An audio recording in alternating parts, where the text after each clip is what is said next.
All right, I have a question for you. Are there any tools or technologies that you would suggest for me to use in my fourth grade classroom? Mm. Well, it's not my expertise, lower grades, but the two things that come to mind for me and that we could talk about are polling and gamification. I've been thinking a lot about polling lately because I integrated a polling technology called Poll Everywhere into a Google presentation, right into the Google Slides, and for an audience at Columbia, and they loved it. So everyone thought it was great.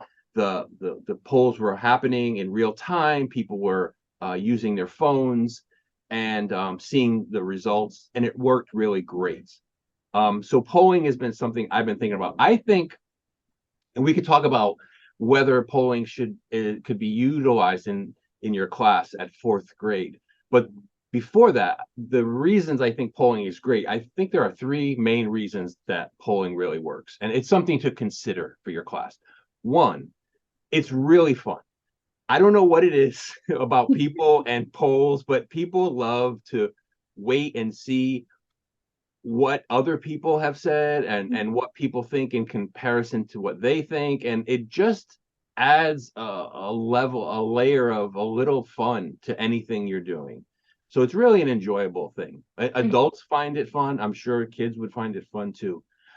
Two, it really, I think, makes for a more communal experience when people are polling and they are seeing what people in their group are thinking, and they're doing it together, and then it might then spark a conversation or a debate. It really, I believe that it makes for a more just bonding experience with the class. Definitely. And three, in terms of learning science and how we learn, uh because prior knowledge is such a big building block to learning.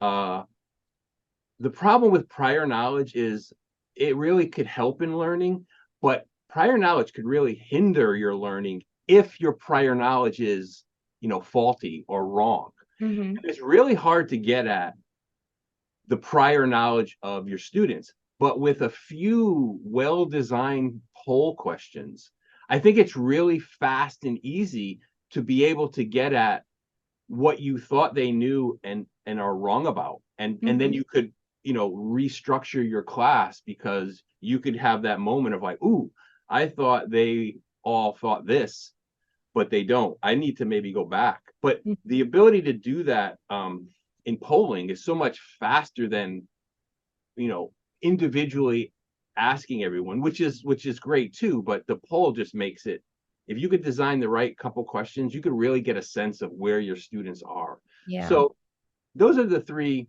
reasons I think polling's great. Hmm.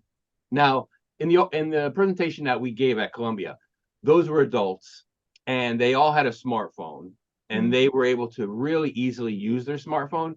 But I understand fourth grade, you probably don't want them using their phones, right? No, not really. Absolutely not. Especially because a lot of them don't have phones Have because they're phones. so young. Like half of them do, a little more than half, some of them don't.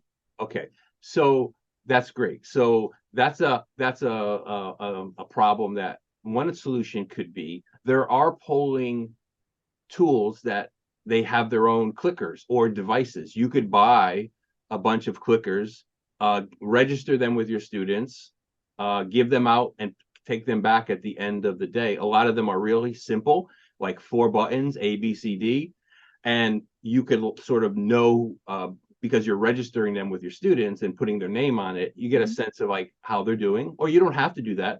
And there are other devices that you could give out and take back. But Mhm. even like you said, your friend uses the thumb up, thumb down. I mean, polling could be as easy as a piece of paper. Mhm. If you want to keep it anonymous, piece of paper, fold it, put it in a box. Yeah. Or if you don't care about anonymity, thumb up or thumb down. Yeah. So, but I'll add some of those resources. Polling device resources. Mhm. I've used Poll Everywhere, but that requires a phone. But there are other ones. I've used iClicker, and I've Mhm. used a few other ones. And if you want to try one, let me know. I could give you the resources and make a contact for you if you want to I'd try. love that. Yeah, I'd love that. Yeah, maybe a box of 20 clickers Yeah, used throughout the semester, and then you can see if they're something you want to continue to use or not. But definitely. Yeah. okay, all right. We'll have more on polling and clickers. Hmm. Other thing, gamification, which I really think there's a lot of ways to gamify your class or even gamify a lesson. But I think it's probably enough for another podcast episode. Why don't I think about it and think about all the different ideas around gamification? We'll come back another time and we'll do a podcast just on the pros and cons and of gamifying your fourth grade class. What do you say? Ah, sounds great. Uh, but for now, polling is something I think, even though they're young, there might be a solution there. And Mhm. like I said, I'll put the resources in for you. Sounds good. Excellent. Excellent.